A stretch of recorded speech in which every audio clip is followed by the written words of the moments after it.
we were talking about trying to get my exposure there in the Army. Did you finally do it? Well, I'm gonna tell you, it never happened. But I tell you what they finally did. They knew that I was so enthused about playing to play, in other words, to get some exposure or just to be heard. Yeah. What they did, the lieutenant and the head sergeant got together and had me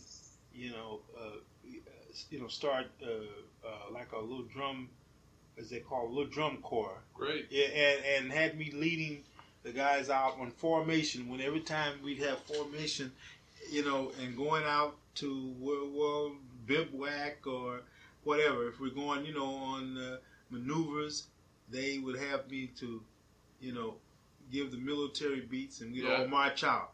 As long as I had a drum, I even to do that, was great. And plus the fact, the training that I got from the concert, playing in the concert band in Buffalo, that came in, like I say, it came in handy. And actually that rolling in rhythm and a lot of my lessons that I got from Johnny Rowland, that came in handy for me to, shine with what I could do with technique, which was great because it sort of lit up Johnny Rowland's ideas, because at one time he was telling me these things about this, standing up and playing, throwing your hand over, and using like a lot of some of the old. You look in the books and you see these old drummers, what I mean, with the hats on, with the old cavalry, and actually you being young, you're saying, oh, what the heck do I need this for? These guys, that's corny, that's right. But believe me, all of it came out to shine and to prove what I was taught about standing up and throwing the hand, because I never would have been effective leading 250, 300 men out if I couldn't have that power, to play that,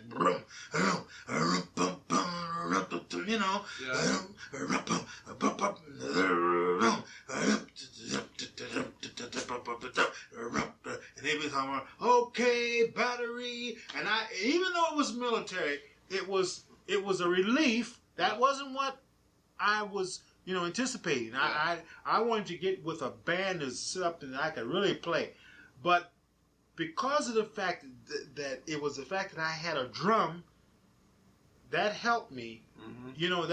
That released a lot of that tension, because I was so angry at being in the Army to spoil my lessons and to spoil. I thought that the Army spoiled my career of being drafted during that time to take me away from Johnny Rowland, because I was learning so much, and he's a nice guy, and we got along so well, and he was just as enthused about teaching me as I was to go to him.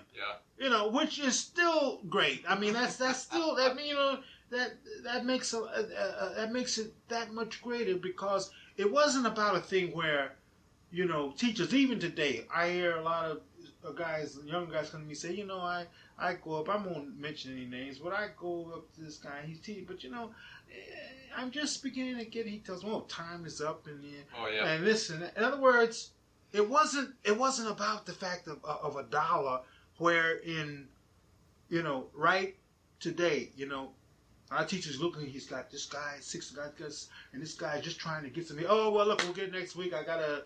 Right. In other words, it's just like a registered nurse and a practical nurse. Because I worked at the Roswell Park Memorial Institute, and I used to talk to the patients, and a lot of them would tell me that they would much rather have a practical nurse, than a registered. And they said, well, why? Because they say it's a registered nurse would come in 3 out of 5 if they had to have a Demerol or a pill or hypo. They'd come in, okay, Miss Brown, okay, turn over. You know what this is? Okay, let me turn over the cheek, and Okay, I got a present for you. Okay, let's have wherein the practical nurse would come in. She's going to do the same thing, but she'd say, "Oh, good morning, Miss Brown. How are you? Oh, good. Hey, let me get some light in here. Okay.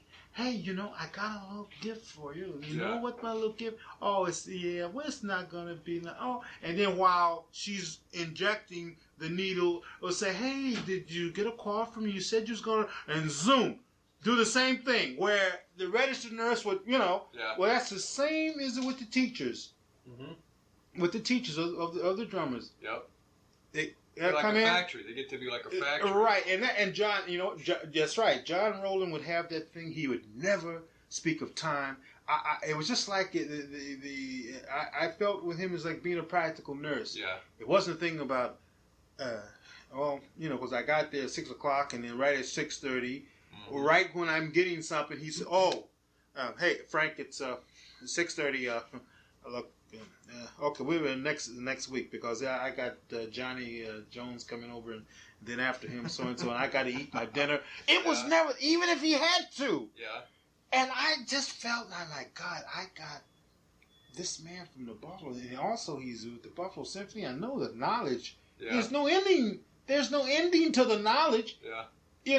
And he had no chip on his shoulders, and I'm saying, my God, if I could have stuck with this man, So.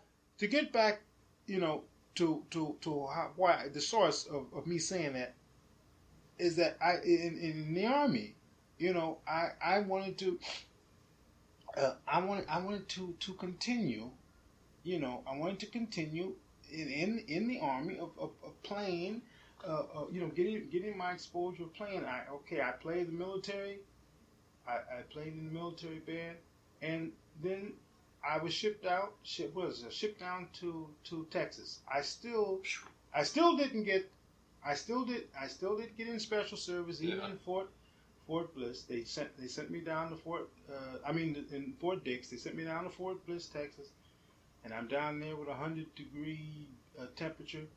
I did the same thing that I did up in Fort Dix. They sent me to the chaplain. They said, "Well, Frank, I said, look, I played. I like to get in the band. And they would, what they would do. They would smoothen the blow. They said, well, look, go to the service club and play around and same story. I get this. So what happened is that of all places for me to be accepted or to get into special service was the last place. I gave up, really, at that time. I was, like I said, I was so drugged with the Army, for taking me and spoiling. And after I went to Fort Bliss, and they read out the orders for me to go overseas, they had guys that was going to UCOM, which was Europe, and then FECOM, which is Far East. I was sent to FECOM, Far East, sent to Korea. And of all places to get in special service was the last place. I had given up, believe me, when I was taking that long ride over the Pacific Ocean, and I'm saying, oh my God, no, I'm in the Army. I'm not going to be in special service. I was just thinking about Nelson Boyd and all the guys was back at the States, and they'll never go overseas. They're back here, and they're going to continue their music. And oh boy, what you're talking about? Long, dreary ride across the Pacific on the General Pope. It was 14 days going over there. And I believe that a lot of that was psychological because, of course, I know most of the guys got seasick and all like that. But mine was as much psychological because I'm thinking about, oh my God. In other words, it was a sickness going up there because I just felt. And here when I get overseas was... That was the place that I met the sergeant. I had it was on my record that I was a musician and whatever. And when I got over to Korea, that colonel who looks at the orders to place the different guys in the different platoons, or the batteries rather, as A battery, B, C, and D. They sent me to A battery. Which had a sergeant first class at the time, who was also a musician now, but he was R.A. He was regular Army. But he was a sergeant first class, and he was another one who was a musician, had been in the Army for almost 10 years, who didn't have a musician's MOS. He had a anti-aircraftsman's MOS because what does that mean, MOS? Well, MOS is your that's your code of what training. Okay. What training that you've taken. Okay. In other words, you know, if you your MOS is like if you're going to be in the quartermasters, they have that. That's your MOS. That's the training that you have. Do you know what it stands for? MOS? Well, well, you know what? I never really, to answer your question, no, I don't know. I mean, as far as just to say MOS right out, but I do know it's the code, it's the title. So if I was an auto mechanic and I went into service, my MOS would be auto mechanic or mechanic or something like that? If you trained for it. In other words, you'd have to train for it. Okay. Now, like, I was sent to, as I say, to Fort Bliss to take anti-aircraft training. Yeah. Wherein, after my 8 weeks, you see, you get 14 weeks of basic training. Your first 8 weeks, that's compulsory for everybody to take, right, which is the infantry. Right. Everybody has to take infantry. But the next, training would be your MOS training. That would be the one that would give you the title of what you're going to do in the duration of your time. Right. You might be sent to truck driving. You might be sent to quartermasters. You might be sent to the wireman, or you might be sent to the switchboard operator, or as they say, motor pool. Right. You might be sent to MPs for that, for the MP training for your next 8 weeks. I was sent to AAA, which was anti-aircraft artillery. So that meant that was my MOS, and when I had that training, but now there, if I had have gotten my connection for the band, had made, and everybody told me, look, if you're gonna get that next 8 weeks for the band, now says set your groundwork while you're in the first 8 weeks, because don't wait till 2 days of your last week and then try it. He says, try it. If it's going to happen, you got to start right out. That's what I did. Yeah. I tried, as I said, I went to the service club my first week, and I was going to the chaplain. I went to the lieutenant of battery. That was my first couple weeks, and they were sending me to the chaplain, and they sending me to the service. But I never got in. That's why I was saying about Nelson Boyd. I was wondering what. And so what happened in Korea? You finally got to play with the band there? In Korea, it was really amazing, what had happened there. I believe me, I was so torn up inside. I mean, I lost about 20 pounds on that trip going over there because I didn't eat. I was so messed up. And when I got to Korea, as I said before, the Colonel Roden, who was the colonel of the whole company, he saw musician and Sergeant Brown, who was the sergeant at Battery A, as I was telling you, in the A Battery. He sent all the musicians that had. Now, although my MOS was artillery, they knew that. It's, in other words, I'm sent to the ACAC, right, which is the AAA, and that's my MOS. Right. But I still have on my records down there, I'm a musician and had, it also has appeared in the service club. I guess whoever the company commander in Fort Dix, they put that there. He was the leader of the drill team. So what he did, he sent me to Sergeant Brown, who had told Colonel Roden, look, this was the new recruits coming in. See, in fact, that was right during the time that the segregation had ended in the Army. In other words, it was during the time. In other words, there was no. They were cutting out the all black outfits and all white outfits. They still had that even in the Korean War? They had. It was. You know what? This was the. In other words, sure. Well, no, they didn't have it. It was like.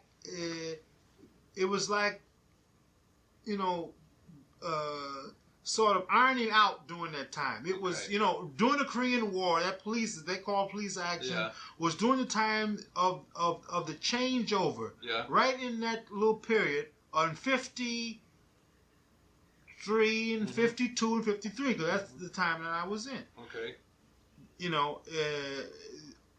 They had started to, although the 933rd was basically an all black outfit, but they had started to the recruits that was sent in by Colonel Roden at that time.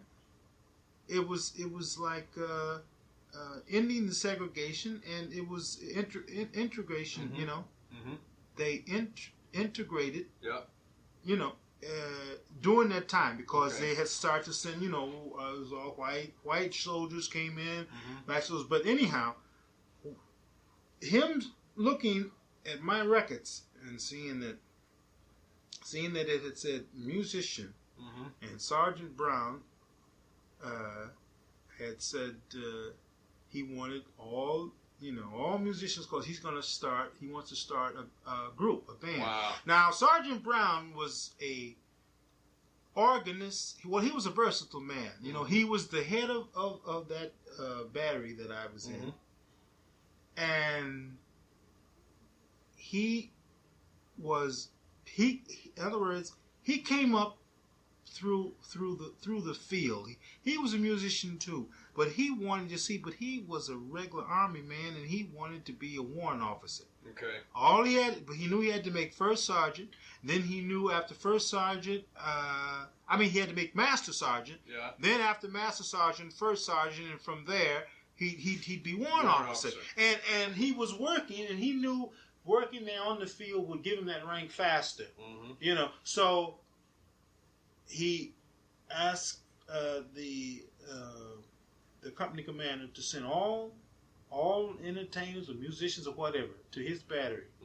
But he also told them, which I didn't know, that first he says, now they've got the soldiers. They've got to show that, because after all, we're over here, we're in Korea. It's in other words, he wanted them to come into his battery and to form a group and entertain a band. This was his idea. His idea happened. Eventually, it happened because they formed a group there called the Seven Dukes of Rhythm.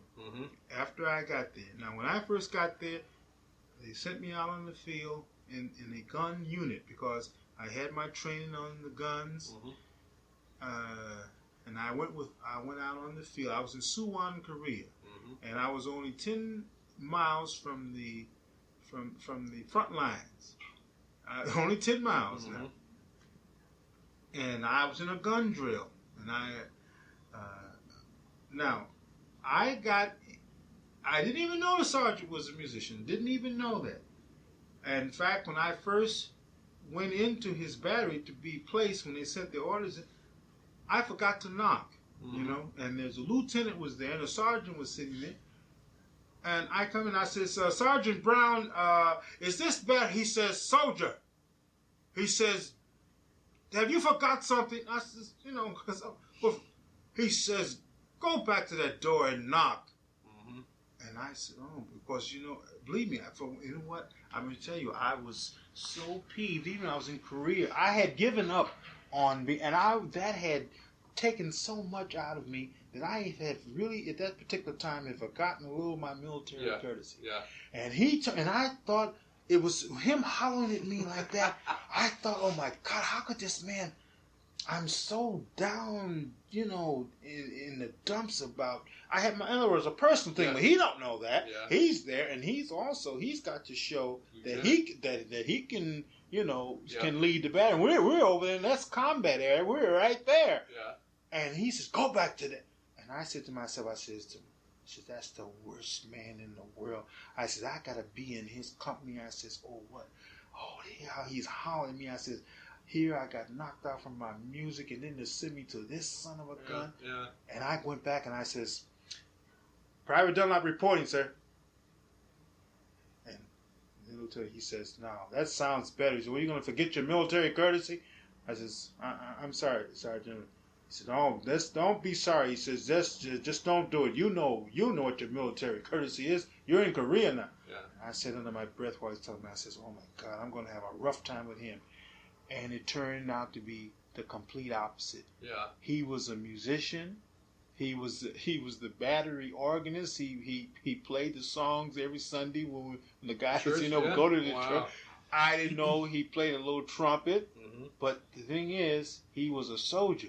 And so what he did, he put me out the gun field, and he says, "Okay, you're going over and you're going to go in gun drill." He says, "Now, we're going to have inspection over there. I want you to tell me what I was going to do." And he sent me way out there. I'm way up on a mountain somewhere with about 10 other guys, and I was an elevation operator on a 40 millimeter gun. Mm-hmm. And I'm hearing all every time they'd say, "Okay, come on, fall in, gun drill." And I'm saying to myself, "Oh my God," I says, "I'll go crazy with this." I said, "There's no music, there's no nothing." But I said, something kept telling me, "Frank, look, you're over here. Learn that gun, because forget about the music now. You've got to be here. Make the best out of it. Soldier. Don't stay a private." Yeah. Because I look around at the guys, and the other guys was talking to me, "Hey man, you know that freaking gun out there, man, that gun drill, they call you out all types of night." Says, "Joe Chink is not going to shoot no shells over. Sometimes we have an alert." I says, "Well, how far is the enemy?" He says, "About 9 or 10 miles. But I says, So now, that's what one soldier's telling me, the private, and then the corporal who's got an extra stripe. I don't have any then. I'm just a... He looks around at me, he says, "Hey," look, he says, "You're just a new recruit coming in." He says, "I'll tell you," he says, "take it from me." He says, learn that gun, because," he says, "you might be here alone." He says, "I don't know what your attitude is." He says, "But, you're over here in combat air." And he says, "For the first place, you're going to get more points here."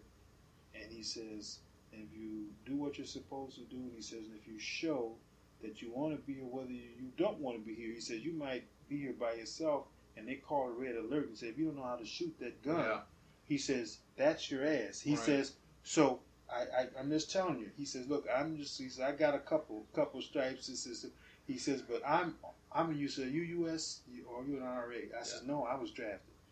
He says, learn. He says, "Get a couple." Says soldier, and he says, and get some stripes on you. Show that you want to be in. And that's what I did. And so, and now, to go a little further ahead of the story, I would stand up there and on the gun, and the lieutenant would come around, and I'd stand there and I'd, "Good morning, sir." "Good morning, Dunlop." He would come in, and I'd salute. If he'd come by, he'd see me, and, "Good morning, sir." "Good morning." And so, me doing that, see, they had a command post where they had switchboards. Now, that's where the sergeant is. The same place that I went in and knocked, or did knock on the door, and they told me to go back. That's the command post. Right. They got a switchboard operator there. Then they got 4 switchboard operators. They work 6 hours. They have 3 reliefs, which gives them 18 hours off. They have a lineman, the one who drives the lieutenant around in the Jeep, the sergeant. They have a stove, which is burning out. Let's face it, Korea gets 10 below zero. Really? Although that doesn't bother me too. I'm from Buffalo. Buffalo's cold too, but not as cold as Korea. And I see these guys standing on that gun, and I'm looking over, and I'm seeing it. And when I have to call into the command post, and there's a gun, this Unit 1, Unit 2, they have to call in, and the guy who's calling in on your phones, he's sitting in the CP, the command post, around a hot stove. Yeah. I had no training now on the switchboard. Yeah. But I had a different attitude until that guy told me, says, "Look, use your military courtesy, learn that gun, even though you're just your job is an elevation operator on that gun. Learn that gun when they have the tearing the gun down, learn all the parts, show that you want a soldier, get you some stripes, and says, and you'll go far here. Says this will, he says, this will give you your freedom and will relax your mind. Says because when you go the other way, and I kept doing that, and the lieutenant noticed, the military curse, and they knew that they needed another replacement in the command post. The sergeant who looked on my records, Sergeant Brown, who didn't know when I came in either, but he saw my records and saw I was a musician. He never told me I was there for a month. He never told me that he was a piano player. Wow. He'd come by me and say, "Hi, Dunlop." Yeah, says, "Hey, how's things over here? How you doing with the gun?" I said, "Oh, pretty good, Sergeant." Says, "Yeah." Says, Says, "I see on your records there you're a musician, huh?" I said, "Yes, yeah. What instrument you play?" I said, "Oh, I play drums. I was a drummer, but yeah." I see. Yeah, you ever go to service club? I said, "Well, the times," I said, "I don't have too much, as you know, I'm on." He said, "Yeah, I know." He says, "You don't have too much time to get over there." Says, "We're in the gun unit here." Yeah, says, "But yeah, well, look, what times you can get over there? Go over." And says, "I think they don't have a set over there, but you can. There's a piano player come." He still never told me. Then he came 3 days later, and he started a conversation. About 2 weeks after that, was a replacement needed, to go in the command post. Yeah. I got a call from the switchboard operators. Dunlop says, "Come down to the CP." Mm-hmm. And I go, and the sergeant is standing there, and the lieutenant was there too. He says, "Hey, Dunlop." I said, "Yes." And I knocked on the door too. I knocked and said, "Dunlop reporting, sir." Yeah. I was still a private. Yeah. But they were but I was up for PFC then. Mm-hmm. He says, "Hey, Dunlop." He says, says Lieutenant McLean here says, "We've been noticing your military courtesy and your accuracy there. We never found you asleep or anything." It says you're on guard and you had an inspection, and he says, "Look, the thing was, how would you like to work the switchboard?" Says, switch. I says, "Where?" And he says, "Here in the command post." Says, "You do 6 hours," and says you get 18. Says you got 3 replacements. She says you get 18 hours. He says, and then says you'll have a lot of time to go to the Red Cross and go over there and where the guys are playing and blah blah. Says you'll have. He says, I said, "What is?" He says, "Look," he says, "I want to tell you," says, "I'm a musician too." And he told me all of this. He says, "I saw your records." He told me that he's trying to get a band. And he says, "But first," he says, I want also," he says, "because after all," he says, "I can't have my reputation ruined." He says, "I've been here." He says, "Look," he says, "You're a U.S." He says, "I'm RA." Right. He says, "I'm a career man." He says, "But I want everyone that's around me, I want them to be a soldier first." Yeah. And he put me in the command post. And also, the same battery got a group called the 7. When I was there, and another tenor player from Santa Monica, California. Mm-hmm. Now they had another battery, battery B. They got a bass player was over in battery. I think it was in battery B. They got. We were there guarding the Air Force, so there was a guy named Jimmy Spear.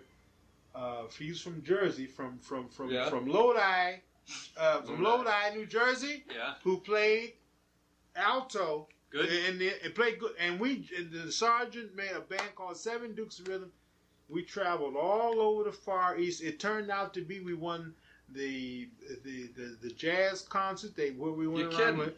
Before you know, we got our own plane. They flew us around all over, just playing, and entertaining.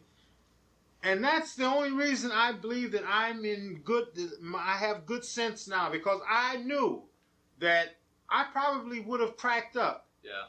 I would have. That was the last place that I had expected to be able to continue my music. Mm-hmm. Is Korea. Right. I was saying if I got on that ship going to be shipped over with a gun in my hand and my musical career you know, at the age that I was, and for me to say to go to Korea when I was drafted, didn't want to go. Yeah. I was thinking about jumping off the boat. They put me on garbage detail. Yeah. And you know what I said? You know one thing I said? Sharks would follow that boat because they know they could smell garbage. And they could smell.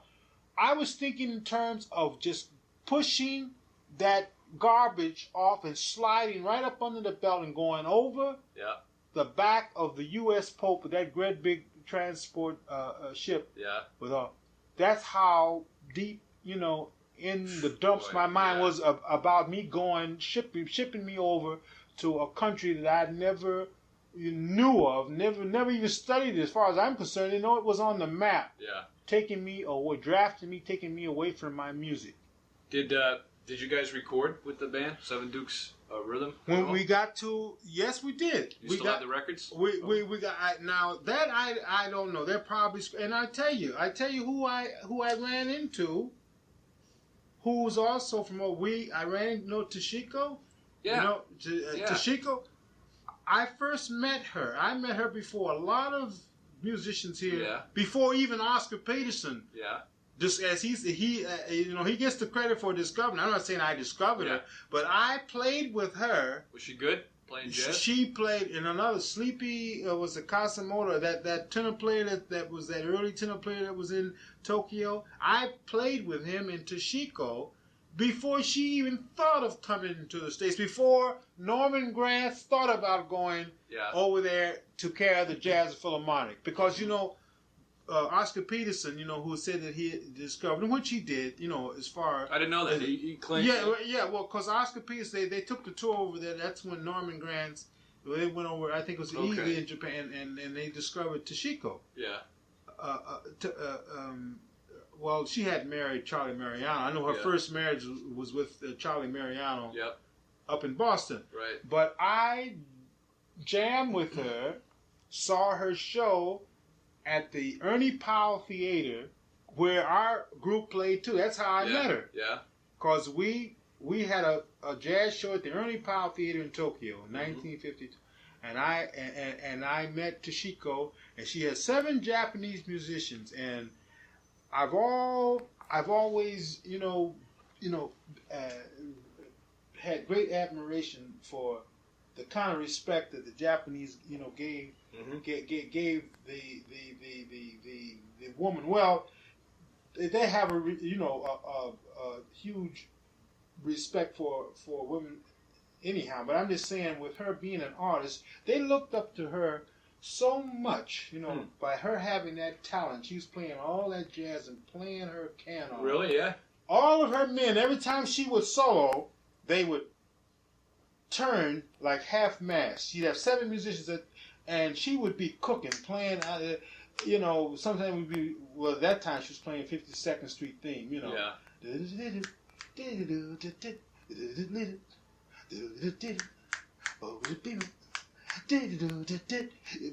Street theme. Yeah. And all those guys would be. The Japanese would, in the band, would be snapping their fingers and looking at her every time she played. I thought that was so great. And then after that show we did, she came off the stage, and we met her and all. I had no kind of inclination that she'd ever leave. She spoke English? Well, very. You had to talk very slow. Yeah. She spoke it, but you had to talk very slow. And I thought that was the greatest thing, for me to meet someone that was playing, that had never been to America, playing all of that jazz. Yeah. She was great. And then after, like I say, Norman Granz, he went over with Oscar Peterson. That's when she came and she's an American citizen now, but they went and they talked her into coming over. Mm-hmm. Well, I think first she joined one of Norman Granz's she might have tours. One of the tours. Were you guys working with charts and arrangements and stuff? The Seven Dukes of Rhythm. No, we didn't. Was it jazz? It was a versatile thing. It was because it had singing. I also did some vocal numbers, you know, Did because you? I sing, you know, tune and some scatting numbers, and it was like a versatile thing. It wasn't just what you would say, just jazz. It was we did jazz. Then we would do group singing things, you know. Yeah. And we have certain little things where you take that choreography of what really? the guys is doing. Look, hey, we did that's nothing. That's nothing new. Yeah. You know, it's a repetition. Hey, we did that. What, back in '52? That stuff with the guys, you know, Motown. going and jumping up into the, you know, like the choreography where simultaneously the guys are kicking, boom, boom, boom, and jumping up and you know, that sergeant had all of that talent, but it's amazing, you know. He was in the band too, the sergeant. Yeah, the Sergeant Brown. Yeah, he was he played piano in the band. Wow. So he played piano. He led, but he had all these ideas about showmanship. Yeah. You would never. But see, what really amazed me about him, he was in that army. He was sergeant first. Yeah. Yeah. He was not going to let anyone in that band. He was thinking of a jazz group or entertaining group. Right. But the first thing they had to be was a soldier. Right. You see, by me coming in as a private, now he's got to know what direction I'm thinking of going in. Right. Because right in his battery, he's got guys who's going AWOL, cats who's going over the fence. They're in the villages. There's some of them who's gotten shot down by him. Really? He wants, so he's dealing with a lot of personalities. Yeah.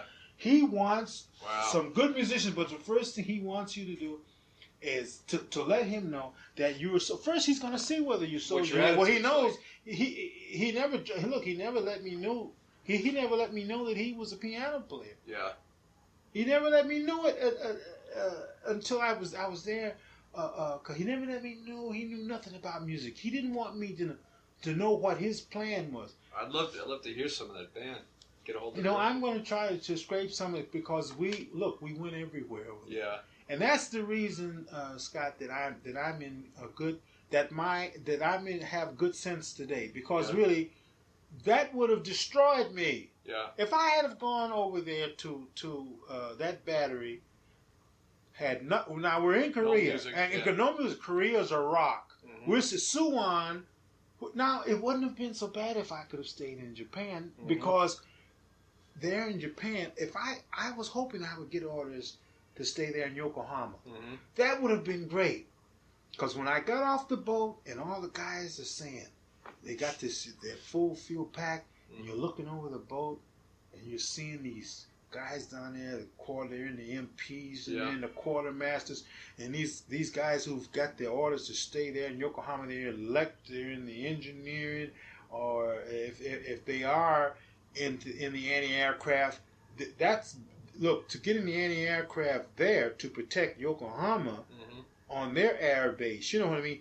That's like cream of the crop if you get your orders to stay there, because there's no war there. Right. It's all stateside. It's just like being in New York City. Yeah. You can go out. You got the clubs. The buildings are the same way. You get on the elevator, go up to the different offices or the stores. You go shopping, and you can. And you got the clubs and the girls, you know what I mean? They're dancing in American type dancing. Yeah. Some of them. Well, you know, you're always going to find, you know, during that time, you know, people who will keep up their heritage with the Japanese like kimonos and to wear that. But then too, alongside of that, you had, you know, like the American guys who, you know, who would go to the clubs, and the girls were doing, like I said, you know, the dances and everything, and they are howling some of those guys are howling up at the boat, you know, because we didn't get off right away. There's a pier, 3,000 men, and we're in these, you know, khakis we've got to wait for our orders. We're going to be there 2 days, and these guys who are already there, who's got the job as MPs, they're standing out, hey, better see if you can get stationed here, man. We're saying, hey, are you guys here in Yokohama? Says, baby, this is the place. And then you see one of those Japanese girls that talks stateside too. She's up there with stateside, closing hollering. Yeah. Hey, see if you can get stationed. This is where it's. Don't go to Korea. Don't let them send you there. Cross your fingers.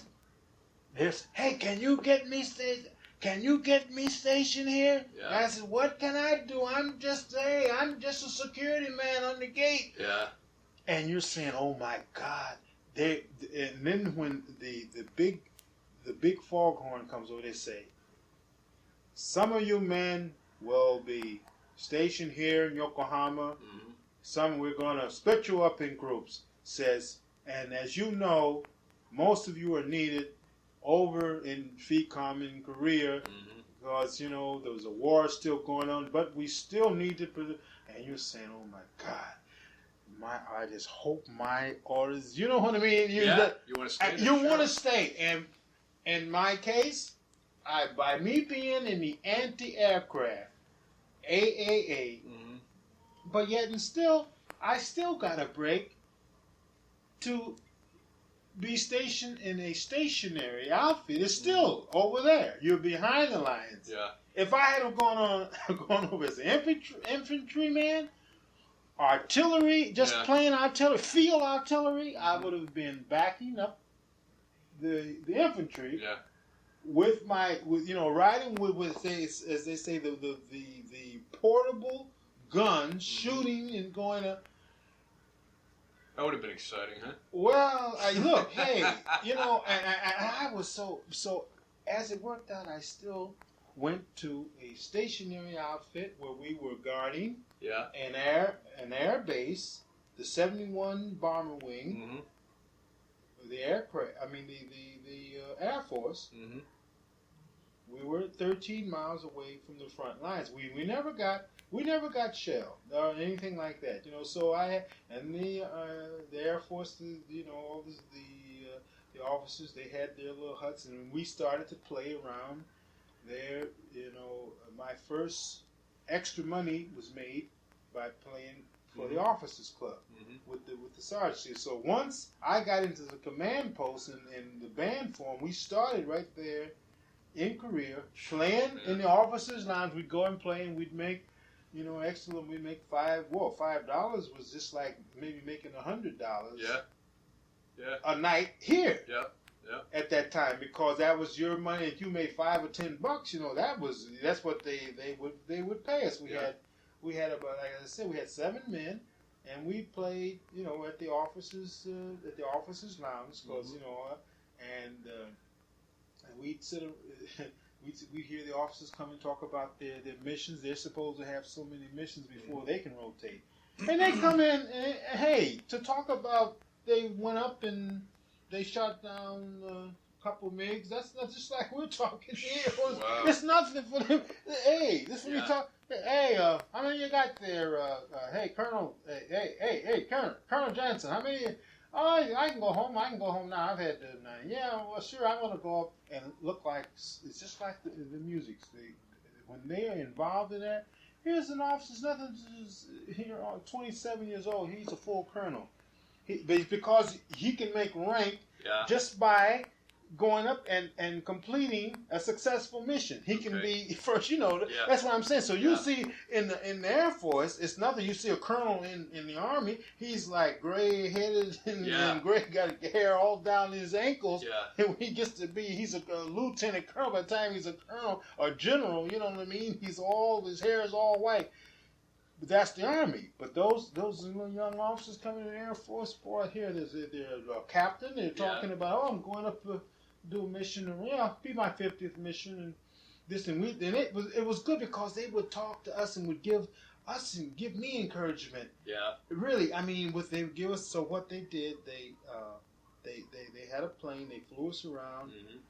to the different Air Force wings. Yeah. And we were flying back and forth across the Yellow Sea. We'd go to Sewickley. If one of the officers was going to have a birthday party or whatever, he might call where we were and say, hey, send the 7 Dukes over. Hey, we're having a party. Wow. And send them over. Guys said, well, who's going to take them? Hey, why don't you get Colonel Roden? get in.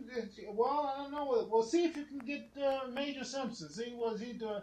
He'll fly you over. What is it? It's not. This is the way they rest as well. When they got it, look. Go. So they got. Hey, can you? Yeah. And every time this would happen, we would, like I say, not all the time, but this would, to us, would be like kill two birds with one stone, because they have that rest and recuperation. For to go back to Japan, see, every soldier over there had that time coming up where they would get R&R, rest and recuperation. 6 days in Japan would be, from Korea, would be just like a holiday for them. Yeah. For us, we were going on, all the time. Anytime an officer, you know what I mean? Like I said, he get a party, or say, hey, we're gonna have a, they're throwing a shingding for Officer Harold. He's going home. Yeah. He's had 9. He's had. I think it's they are due. I think it's on 96 missions or something. Wow. Then before they can rotate back to the. And when one would get a party, they'd have at the officers' club, where and they get the band. We'd get paid, $10 GI script, like $10 a night. Yeah. That was that, So I'm just saying, I said all that's got to say that the place that I thought I was going to lose my mind because it broke up my training, my musical training, and the last place on earth that I thought that I would, continue was the first was the place that pulled my mind together. I thought it would all happen here in the States, but it didn't. I would have never dreamed 1,000 years. You could have hung me on the highest tree if they told me that I would get, situated with what I was doing. Yeah. And to continue what I was doing on Korea, they call which they call the Rock. Nothing but a bunch of Quonset huts, or a bunch of tents, a bunch of people, running around, eating rice and you said, damn, this, but that's the place. That's the place where it happened. So, I mean, it's it's a hell of a story, but it just goes to show, if it's for, a lot of times you say if certain things is for you. My case is one of those cases. It was. The man upstairs knew just how much I wanted to continue to play. I'm not saying that I had over there